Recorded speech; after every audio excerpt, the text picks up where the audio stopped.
Class 5 Hindi पाठ 4 सच्चाई की राह पर।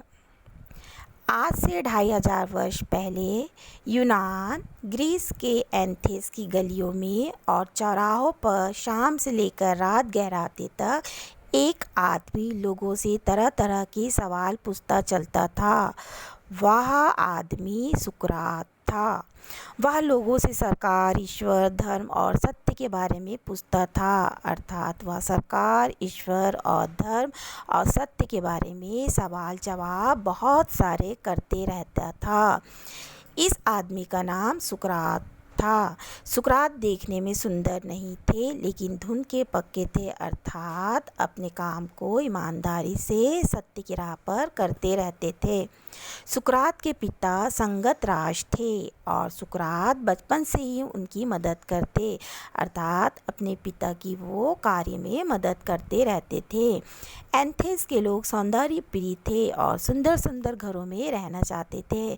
सौंदर्य प्रेमी अर्थात जो मन को अच्छा लगे। एथेंस के लोगों को जो मन में अच्छा लगता था वो वही घर में रहते थे।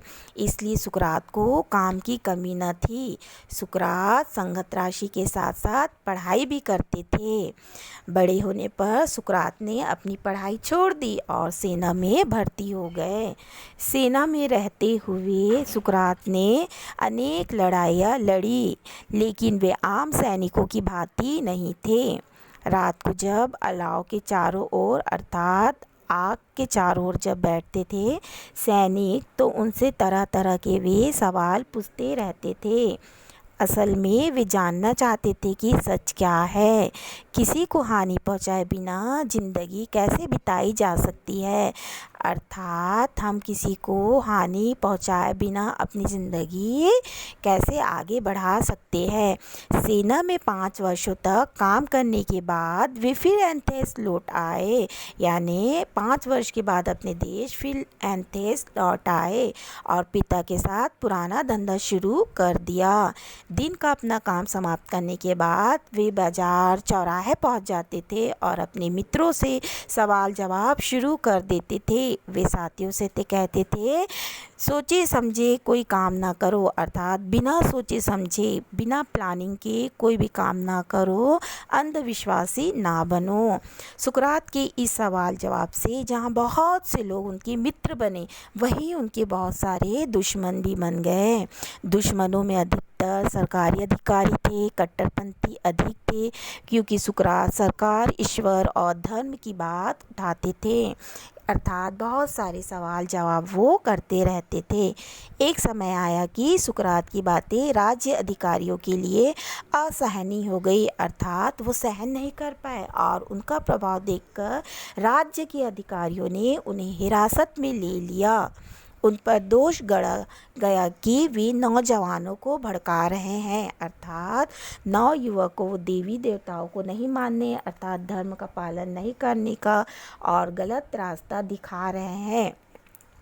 बाद में इसी कारण ने अदालत में पेश किया गया। उस दिन अदालत खचाखच भरी थी।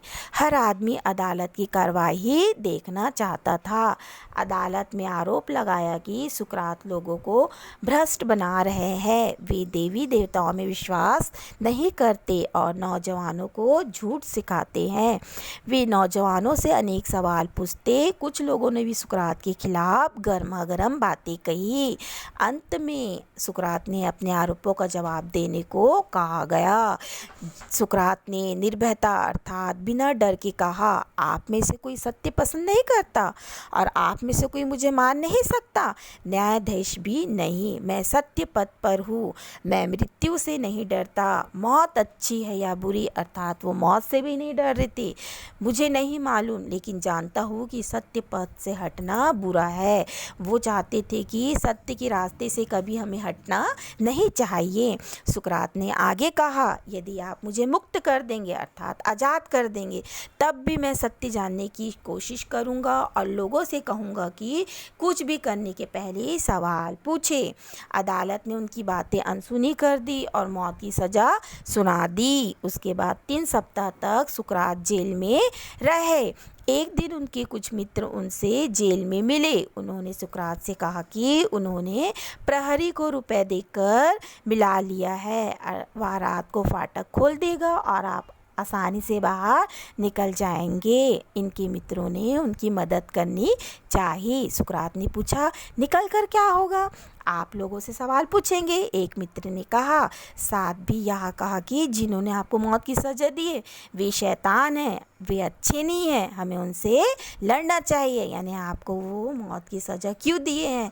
मित्रों ने कहा, इस कारण हमें उनसे लड़ाई करना चाहिए। आप सब ने कहा कि आपने प्रहरी को रुपए दिए हैं ताकि वह मुझे आज़ाद कर दे, लेकिन यह अच्छी बात नहीं है। यह बात सुकरात ने कहा। सुकरात ने कहा, केवल जीना ही सब कुछ नहीं है, सच्चाई से जीना ही सब कुछ है।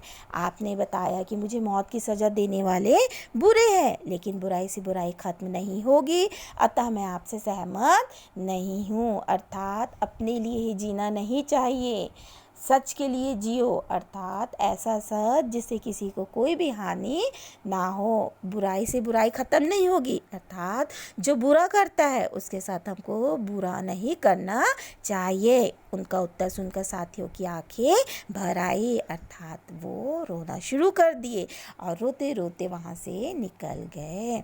निश्चित समय पर प्रहरी आया और पीने के लिए प्याले में जहर दिया।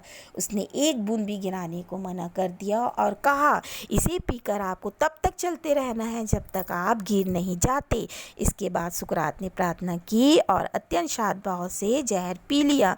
जब मित्र रोने लगे तो सुकरात ने उन्हें ऐसा करने से मना किया और चलना शुरू किया। धीरे धीरे जहर असर करने लगा। उनके पाँव लड़खड़ाने लगे क्योंकि जहर असर करना शुरू कर दिया था।